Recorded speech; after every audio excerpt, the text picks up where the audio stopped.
I would say choosing entrepreneurship as a career rather than being doctor or any other profession. Number two is breaking into the wearable market and exploding it in India. Number three is the topmost, which is breaking into the global charts and being number 3 brand globally.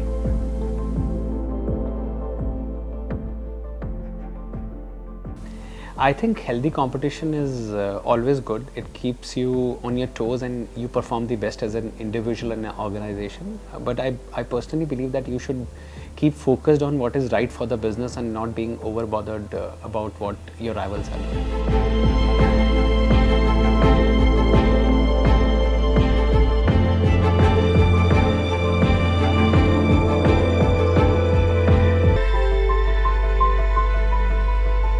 What inspires us the most is our products becoming an integral part of the life of our consumers, and more importantly making a meaningful impact to their lives.